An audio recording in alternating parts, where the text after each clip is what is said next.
यमराज, ये नाम सुनते ही दिमाग में क्या आता है? मुझे यकीन है, एक ही तस्वीर आती होगी। काले भैंसे पर सवार, हाथ में एक भारी गदा और एक ऐसा चेहरा जिससे डर लगे।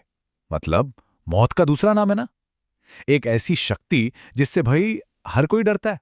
लेकिन क्या हो अगर मैं कहूं कि ये जो तस्वीर है ना, ये पूरी कहानी का सिर्फ एक छोटा सा और शायद सबसे गलत हिस्सा है? क्या हो अगर ये मृत्यु के देवता असल में न्याय के सबसे बड़े राजा हों, कि उनका असली काम जान लेना है ही नहीं बल्कि न्याय करना है, और इसीलिए उनका असली नाम है धर्मराज। तो चलिए आज यमराज के इसी असली रूप को समझने के एक सफर पर निकलते हैं। हम क्या क्या देखने वाले हैं? पहले तो उनकी ये जो गॉड ऑफ डेथ वाली छवि है उसे जरा परखेंगे।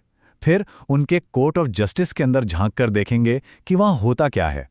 इसके बाद हम उन 3 कमाल के लोगों की कहानियां सुनेंगे जिन्होंने मौत को ही चुनौती दे दी। और आखिर में ये सब समझ कर देखेंगे कि इससे धर्म का असली सबक क्या मिलता है। तो शुरुआत करते हैं सबसे बड़े सवाल से, क्या यमराज वाकई सिर्फ मृत्यु के देवता हैं? देखिए, इसका जवाब ना उनके नाम में ही छुपा हुआ है, धर्मराज। धर्म का मतलब क्या है? न्याय, कर्तव्य, सही और गलत का फर्क। और राज का मतलब राजा। तो वो मौत के राजा नहीं, वो न्याय के राजा हैं। उनका काम जिंदगी खत्म करना नहीं बल्कि किसी की पूरी जिंदगी के कर्मों का हिसाब करना है। और पता है इस पद तक वो पहुंचे कैसे? उनकी कहानी एक बहुत बड़े बलिदान की कहानी है। वो सूर्य देव के बेटे हैं। और सोच कर देखिए, जब सृष्टि बनी थी तब मौत थी ही नहीं। तब यम ने खुद आगे बढ़कर ये जिम्मेदारी ली। उन्होंने कहा कि वो पहले नश्वर बनेंगे, पहले मरेंगे, ताकि ये जीवन और मृत्यु का जो चक्र है ये शुरू हो सके। ये कोई सजा नहीं थी, ये एक जिम्मेदारी थी जो उन्होंने खुद चुनी थी। और उनके इसी महान त्याग के लिए ब्रह्मा जी ने उन्हें यमलोक का राजा बनाया, यानी धर्मराज। तो ये जो यमलोक है, जिसे हम अक्सर नर्क समझ लेते हैं, वो असल में एक तरह का सुप्रीम कोर्ट है। हाँ, एक ऐसी अदालत जहां 0 मिस्टेक की गारंटी है, कोई गलती नहीं, कोई पक्षपात नहीं। तो चलिए जरा अंदर चलकर देखते हैं कि इस अदालत में होता क्या है। तो जैसे ही आत्मा वहां पहुंचती है, कार्यवाही शुरू होती है। सबसे पहले सामने आते हैं चित्रगुप्त अपनी रिकॉर्ड बुक अग्रसंधानी लेकर। और इस किताब में क्या है? हमारे सोचने से लेकर हमारे करने तक हर एक चीज का हिसाब किताब। इसके बाद बारी आती है न्याय दर्पण की। ये एक ऐसा आईना है जिसमें आत्मा अपनी पूरी जिंदगी एक फिल्म की तरह देखती है।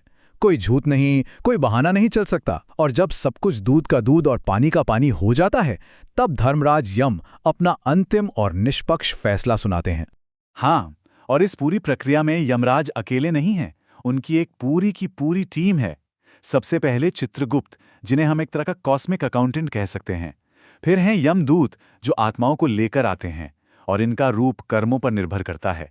अच्छे कर्मों वालों के लिए सुंदर और बुरों के लिए भयानक। और आखिर में श्यामा और शबला, उनके 2 खास 4 आंखों वाले खोजी कुत्ते, जिनकी नजरों से वो कोई नहीं बच सकता जिसका समय पूरा हो चुका है।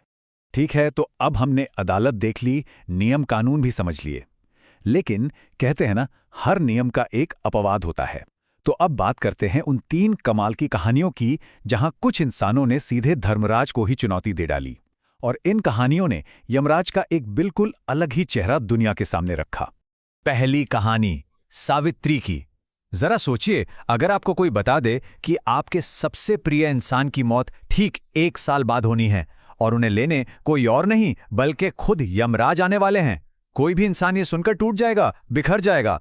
लेकिन सावित्री, उन्होंने वो किया जो किसी ने सपने में भी नहीं सोचा था। तो जब वो दिन आया और यमराज सत्यवान की आत्मा लेकर चले, तो सावित्री भी उनके पीछे पीछे चल पड़ी। उनकी निष्ठा, उनके तर्क और उनके ज्ञान से यमराज इतने ज्यादा प्रभावित हुए कि उन्होंने सावित्री से कहा, ठीक है, तुम 3 वरदान मांग सकती हो, बस सत्यवान की जिंदगी को छोड़कर। और यहीं पर सावित्री ने अपनी बुद्धि का वो इस्तेमाल किया जो इतिहास बन गया। पहले वरदान में उन्होंने अपने सास ससुर की खोई हुई रोशनी और राज्य वापस मांगा। दूसरे में अपने पिता के लिए 100 पुत्रों का वरदान लिया। और फिर आया तीसरा वरदान। ये एक तरह से चेकमेट्स था। सावित्री ने अपने लिए 100 पुत्रों का वरदान मांग लिया। यमराज ने तथास्तु कह भी दिया, पर वो एक पल के लिए भूल गए कि सावित्री एक पतिव्रता स्त्री थीं, और पति के बिना वो मां कैसे बन सकती थीं। बस अपने ही शब्दों के जाल में फंसकर धर्मराज को सत्यवान की आत्मा लौटानी ही पड़ी। ये वो पल था जहां प्रेम और बुद्धि ने मौत को भी हरा दिया। चलिए अब चलते हैं दूसरी कहानी पर। और ये कहानी उस एक सवाल के बारे में है जो मुझे लगता है हम सब ने कभी ना कभी खुद से जरूर पूछा होगा कि मौत के बाद आखिर होता क्या है। और ये सवाल एक छोटे से बालक नचिकेता ने सीधे यमराज से ही पूछ लिया। यमराज ने उसे टालने की बहुत कोशिश की, आप जानते हैं, उसे राजपाट, सोना चांदी, सैकड़ों साल की उम्र, दुनिया की हर खुशी ऑफर कर दी। पर नचिकेता अपनी बात पर अड़ा रहा। उसने कहा, ये सब तो आज है, कल नहीं। मुझे तो वो ज्ञान चाहिए जो हमेशा मेरे साथ रहेगा। मुझे मौत का सच जानना है। एक छोटे से बच्चे की ज्ञान के लिए ऐसी जिद देखकर धर्मराज बहुत खुश हुए और उस पल उन्होंने मृत्यु के देवता का अपना चोला उतारा और एक गुरु का रूप ले लिया। उन्होंने नचिकेता को वो रहस्य बताया जो आत्मा का सबसे बड़ा सच है। ये जो शरीर है, ये तो बस एक कपड़े की तरह है जो पुराना होने पर बदल दिया जाता है। लेकिन आत्मा अमर है। वो न कभी जन्म लेती है और न ही मरती है। और यही ज्ञान आज कठोपनिषद का आधार है। और अब तीसरी कहानी। ये कहानी एक जबरदस्त टक्कर की है। एक तरफ था सृष्टि का सबसे बड़ा नियम कि जो जन्मा है उसे मरना ही होगा, और दूसरी तरफ था एक बेटे का सबसे बड़ा धर्म कि उसे हर कीमत पर अपने माता पिता की रक्षा करनी है। और जब यमराज हनुमान जी के पिता केसरी के प्राण लेने पहुंचे तो इन दो महान धर्मों के बीच एक महासंग्राम छिड़ गया। हनुमान जी यमराज के सामने एक दीवार बनकर खड़े हो गए। उनकी आंखों में अपने पिता के लिए जो भक्ति थी, जो प्रेम था, उसके आगे यमराज जैसा कठोर नियमपालक भी पिघल गया। उन्होंने खुद ये बात स्वीकार की कि आज तुमने मुझे सिखाया कि धर्म सिर्फ नियमों में नहीं होता, धर्म भावनाओं में भी होता है, और सच्ची भक्ति मौत को भी रोक सकती है। और इतना कहकर वो खाली हाथ लौट गए। तो फिर इन तीन अलग अलग कहानियों से हमें क्या पता चलता है? ये हमें धर्मराज के बारे में असल में क्या सिखाती हैं? ये कहानियां साफ साफ दिखाती हैं कि यमराज कोई पत्थर दिल, कठोर शासक नहीं है।